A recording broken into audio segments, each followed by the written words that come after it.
مزید educational and jobs updates کے لیے ہمارے چینل پیغام سندھ آفیشیل کو سبسکرائب اور لائک کریں اور بیل آئکن کو پریس کریں. شکریہ. بسم اللہ الرحمن الرحیم. تمام ویورز کو ٹیم پیغام سندھ کی طرف سے السلام علیکم. دوستو آج آپ سے جی ایس ٹی اور پی ایس ٹی کے حوالے سے ایک اپڈیٹ شیئر کرنی تھی. وہ چیز یہ تھی کہ جو ہائی کورٹ نے آرڈرز دیے تھے کمیٹی بنانے کے، اس حوالے سے آج سیکریٹری ایجوکیشن نے کچھ ممبرز پر مشتمل ایک کمیٹی بنا دی ہے، جس کمیٹی میں انہوں نے جو ڈفرینٹ ریکمنڈیشن ہائی کورٹ کی طرف سے آئی ہوئی تھی ان کو وہ ایگزامائن کریں گے، اور کچھ پوائنٹس انہوں نے بتائے ہیں جن پہ وہ کمیٹی کام کرے گی، اور 28 فروری تک جو ہے وہ کمیٹی سیکریٹری کو رپورٹ کرے گی، اور اس میں جو ریکمنڈیشنز وہ کمیٹی دے گی پھر اس پہ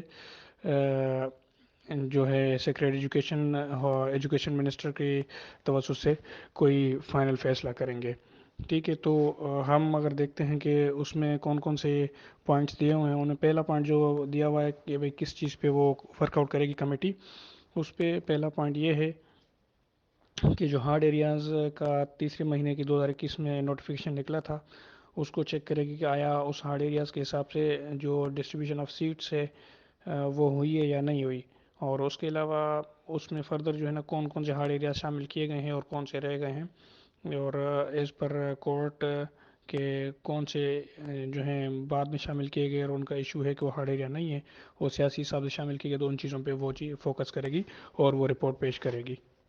اور اس کے علاوہ دوسرا یہ ہے کہ اس چیز کو بھی دیکھا جائے گا کہ جو رانگ کوسچنس کے ایشو تھے اس پہ بھی ایک کمیٹی بنا دی گئی ہے. اس کمیٹی میں سیم آئی بی اے کے طرف سے بھی جو آفیسرس ہیں ان کو بٹھایا جائے گا، ان کے ساتھ ڈسکشنز اور میٹنگ ہوں گی، اور اس میں دیکھا جائے گا کہ اگر جو غلط کوسچنس ہیں تو ان کو چیک کیا جائے، اور ان غلط کوسچنس کے بعد ان کی کریکشن کیسے کی گئی ہے، اور اگر کریکشن کی گئی تو پھر اس میں کن کن کینڈیڈیٹس کو انہوں نے فیسیلیٹ کیا ہے اور کس طرح سے فیسیلیٹ کیا ہے، اور ان کی کو کس طرح سے ری مارکنگ ہوئی ہے، اور اس کے علاوہ ان کی کمپنسیشن کس طرح سے ہوئی ہے. اور اس میں یہ بھی دیکھا جائے گا کہ پٹیشنز کے علاوہ جو دوسرے لوگ بھی ہیں جنہوں نے پٹیشن داخل نہیں کی ہوئی تو ان کو تمام آن بورڈ ایک فیسلٹی دی جائے تاکہ کسی کا حق تلفی نہ ہو اور سب کو اپنا ڈیو رائٹ دیا جائے.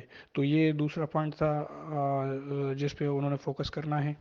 اس کے علاوہ پھر ایک اور پوائنٹ ہے کہ دوسرا جو لوگوں نے پٹیشن داخل کی ہوئی ہیں اس میں جو انہوں نے یہ بتایا کہ ریلیجیس بیسس پہ اور ایتھنک بیسس پہ اور دوسرا علاقائی بیسس پہ جو ڈسٹریبیوشن آف سیٹس ہیں وہ مارکنگ کا ریشو کم اور زیادہ کر کے وہ ڈسٹریبیوشن آف سیٹس کر کے ان کینڈیڈیٹس کو فائدہ دیا گیا، تو اس پہ بھی وہ نظرثانی کرے گی کہ یہ اس طرح کی ڈسکرمنیشن جو ہے کس طرح سے کی گئی ہے ایز پر کوٹ لا، اور اس کا کیا حل ہو سکتا ہے. تو اس کو اپنے as per constitution as per law وہ سب ایگزامائن کریں گے، اور اس کے بعد اگر ایسی کوئی چیز ملتی ہے تو وہ کمیٹی اس کو ریکمنڈیشن کرے گی کہ بھائی اس طرح کی کوئی چیز ہے اور اس کو اس طرح سے ریکٹیفائی کیا جا سکتا ہے اور اس کا یہ سولوشن دیا جا سکتا ہے.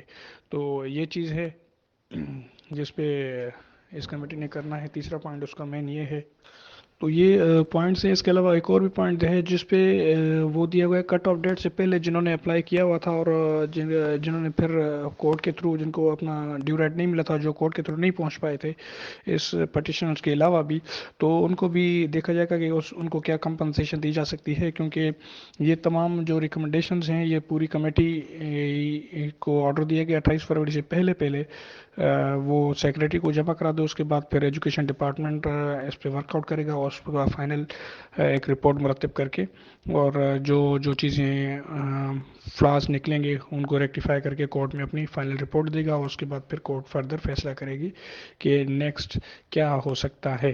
تو فی الحال یہ چیزیں ہیں جو اپڈیٹ آئی ہے. یہ ایک بہت اچھی موو ہے کیونکہ کافی زیادہ ایشوز تھے کوسچنس کے. آئی بی اے نے بلائنڈلی ایشوز جو ہے مارکنگ کی تھی. اس میں کسی کینڈیڈیٹ کو نہیں پتہ چلا کہ 44 والے کو جو مارکس 54 والے کو مارکس ملی ہیں تو اس کا کون سا کوسچن غلط تھا اور کس کوسچن کی اس کو مارک ملی ہیں.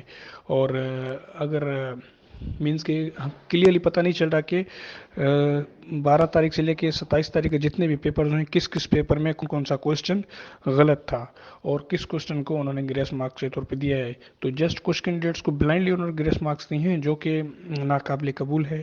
اس سے ابھی یہ چیز کلیئر ہو جائے گی کہ کس کس پیپر میں کون کون سا کوشچن غلط تھا اور اس پہ انہوں نے گریس مارکنگ کی تھی. اس میں یہ ہے کہ جن کینڈیڈیٹس کو پھر بلائنڈلی مارکس ملی تھی اور جن کو نہیں ملی تھی، جن کا اعتراض تھا کہ ہمیں مارک نہیں ملی ہے، تو ان کی بھی نشاندہی ہو جائے گی. تو اس میں یہ ہوگا کہ جن کو مارکنگ نہیں ملی ہے، جن کا ڈیو رائٹ تھا، تو شاید پھر یہ بہتری ہے کہ ان کو بھی مل جائے مارکس. اور دوسرا یہ کہ جو ڈسکرمنیشن والا ایشو ہے، پھر اس میں تھوڑی بہت پلس مائنس بھی ہو سکتی ہے. اس میں یہ ہو سکتا ہے کہ جو 50+ والے کینڈیڈیٹس ہیں شاید ان میں سے کسی کا پاسنگ ہونے کا چانس بن جائے. تو اور نیکسٹ یہ بھی ہو سکتا ہے کہ جو فردر ویکنسیز خالی ہو رہی ہیں ڈول سلیکشنز کی وجہ سے، جن کے کچھ کینڈیڈیٹس جو جی ایس ٹی میں سلیکٹ ہوئے ہیں، کچھ پی ایس ٹی میں سلیکٹ ہوئے ہیں، اس پہ بھی وہ ایک ریکمنڈیشنز بنائیں گے. تو ان کے بھی شاید جو 55 سے بلو والے جو ویٹنگ لسٹ پہ ہیں ان کو شاید کوئی کمپنسیشن مل جائے. اور ایک اور اسٹیپ بھی ہو سکتا ہے کہ جو جی ایس ٹی والی جو دوسری پٹیشن جو ٹیچرس نے داخل کی ہوئی تھی پی ایس ٹی والوں نے، کہ بھئی وہ سندھ گورنمنٹ نے اپنے کوٹا کے خلاف جا کے 100% جو ہے جی ایس ٹی کی بھرتیاں کر لی ہیں. ابھی یہ ہے کہ پھر اس پہ بھی سندھ گورنمنٹ نیکسٹ اسٹیپس میں ورک آؤٹ کرے گی. تو وہ بھی کوئی مطلب اچھی امید ہو سکتی ہے تمام کینڈیڈیٹس کے لیے. So let's wait and watch for the next updates. اس طرح جو بھی اپڈیٹ آتی رہیں گی ہم آپ کو اپڈیٹ کرتے رہیں گے. ہمارے ساتھ رہیے. بہت شکریہ آپ کا. اللہ حافظ.